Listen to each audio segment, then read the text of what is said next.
Doctor Brijbhushan Rajput Charkhari विधायक ने आज जनता दरबार लगाया और समस्त लेखपाल को बुलाकर रिश्वत नहीं लेने की कसम खिलवाई। वहीं उन्होंने कहा कि कोई भी रिश्वत लेते हुए यदि पकड़ा गया तो कठिन से कठिन कार्रवाई की जाएगी। वहीं अनेक मुद्दों पर भी बात की गई।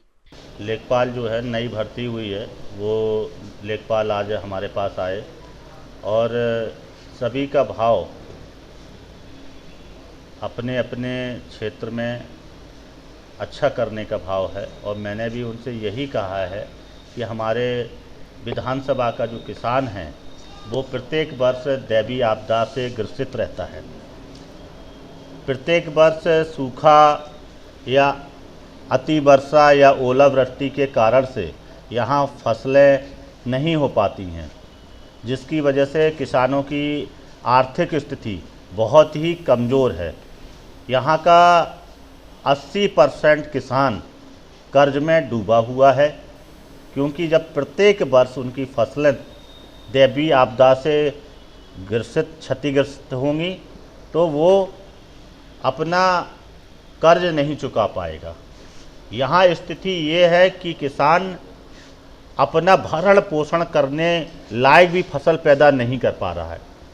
इसलिए मैंने आए हुए सभी लेखपाल लोगों को यही कहा है कि जब भी हमारे किसान भाइयों की फसलें हों और मंडी में बिकने जाएं तो सर्वप्रथम गरीब किसान को मंडी में बेचने का मौका मिलना चाहिए। और जो आड़तिया या ऐसे माफिया तंत्र लग जाते हैं जो किसानों की फसलें सस्ते दाम में खरीदना चाहते हैं और महंगे दामों में मंडी में बेचना चाहते हैं, उनका जाल जनपद से ख़त्म होना चाहिए। कोई भी किसान या गरीब गांव में किसी भी प्रकार का प्रमाण पत्र बनवाए, किसी से किसी भी प्रकार की रिश्वत नहीं लेनी चाहिए, ना मांगनी चाहिए। उनका काम फ्री में होना चाहिए। सरकार तनख्वाहें दे रही है, उस तनख्वाह पर अपना जीवन यापन करें, क्योंकि लेखपाल 99% अपने अपने जनपदों में नौकरी कर रहे हैं। इसलिए उनको न किराए का मकान लेना पड़ रहा है, न यातायात में खर्चा करना पड़ रहा है। जब से लोकसभा चुनाव हुए तब से महिला अपराध बढ़ते जा रहे हैं, क्या कहना चाहेंगे महिला अपराध को लेकर? धर्मेंद्र जी, महिला अपराध के बारे में अगर आप बात कर रहे हैं तो जो लोग महिला अपराध कर रहे हैं वो भी आपके सामने है कि वो कौन से लोग हैं, किस तरीके की मानसिकता के लोग हैं जो ये अपराध कर रहे हैं। यही देश की जनता ने उनको मुंह तोड़ जवाब देके सत्ता से बाहर किया था, मगर उन्हीं मानसिकता के लोगों ने देश की जनता को गुमराह कर कर जो परिणाम देश में लोकसभा के सामने आए हैं, उसकी वजह से उन मानसिकता वाले लोगों के मनोबल बढ़ गए हैं, जिसकी वजह से महिला अपराध बढ़ रहा है।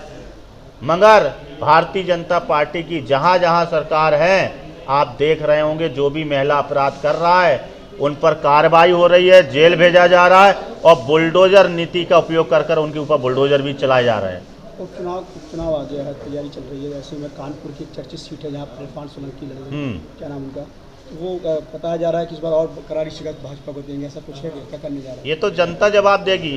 जो अपराधी गुंडे राजनीति में अपनी जड़ें मजबूत करना चाहते हैं उनको जनता उखाड़ फेंकने का काम कर रही है, और जो बचे कुचे इस तरीके के माफिया प्रवृत्ति के लोग हैं उनको भी इस उपचुनाव में जनता उखाड़ फेंकने का काम करेगी। और मुझे लगता है कि पूरे प्रदेश में ही नहीं, पूरे देश में इस तरीके का माहौल है कि अब गुंडे माफियाओं को लोग नेता बनते हुए नहीं देखना चाहती है।